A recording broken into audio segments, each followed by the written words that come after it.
avaient dans leur vie. Toute leur vie était liée à ces poules.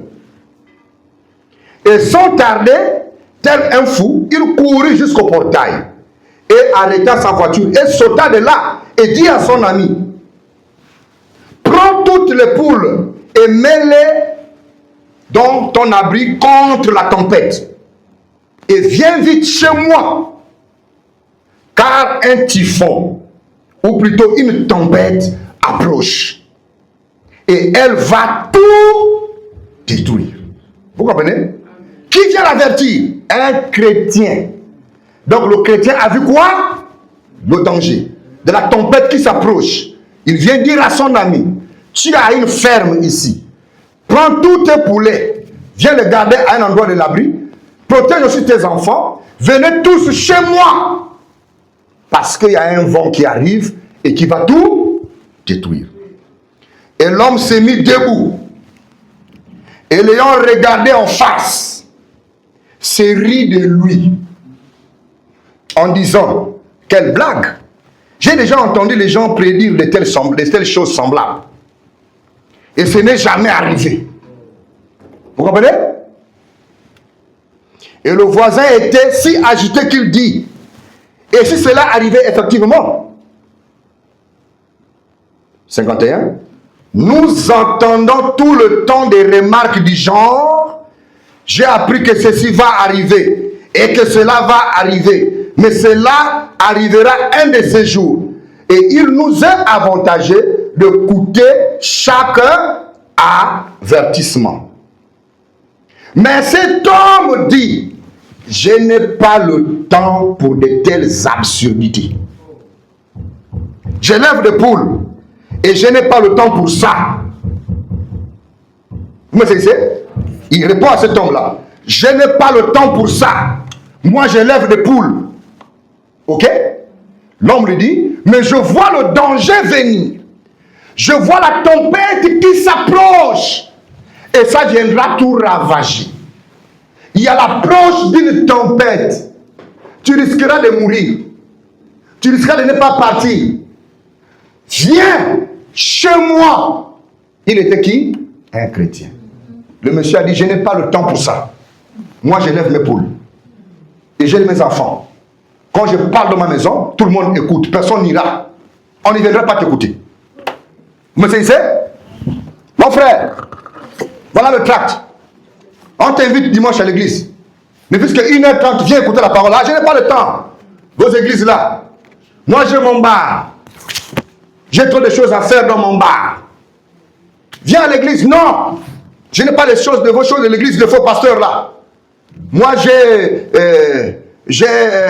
aujourd'hui, il y a une fête, il y a ma copine qui fête sa cantine qu'elle prend aujourd'hui. Moi, je suis invité là-bas. Vous me saisissez? Viens à l'église, je n'ai pas le temps. Viens à l'église, je n'ai pas le temps pour m'occuper de ces choses-là. Il y a mon copain qui m'a promis un parfum, donc je dois être à Kournam pour aller prendre ça. Viens à l'église, non, je n'ai pas le temps. Il y a un ami qui m'a promis une crème là pour me permettre de faire le gommage. Je n'ai pas le temps pour l'histoire de l'église là. C'est ce que le monsieur a dit, que je n'ai pas le temps pour ces choses-là. Vous me suivez? Lisez avec moi Matthieu chapitre 22 pendant que je descends.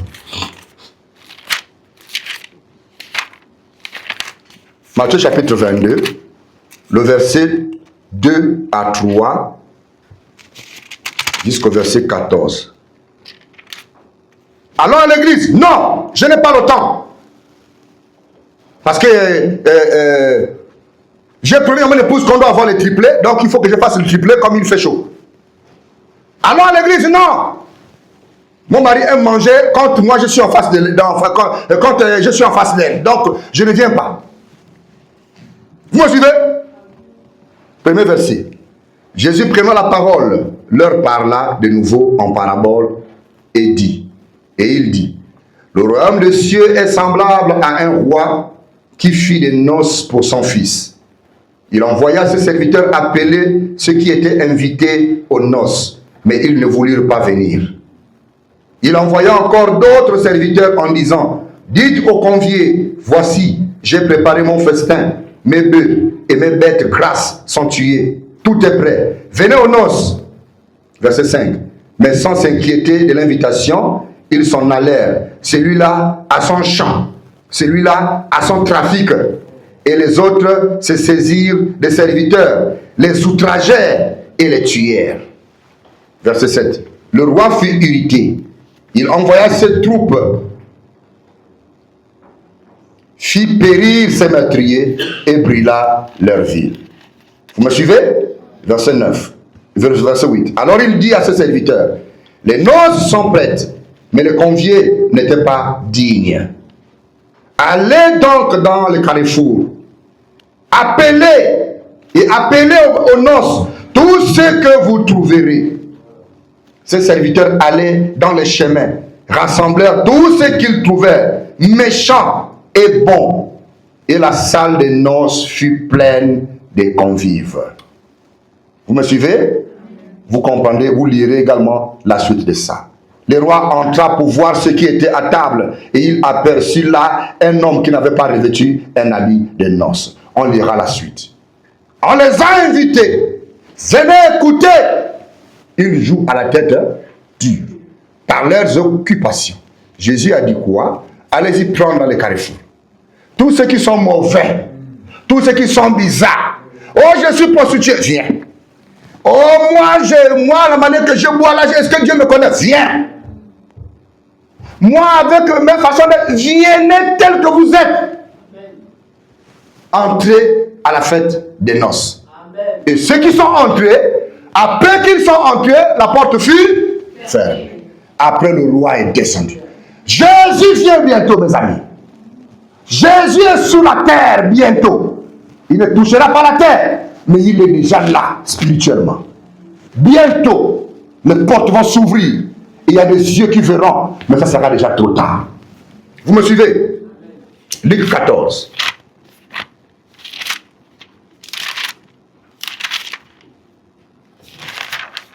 Luc 14, je vais terminer, versets 16 à 20.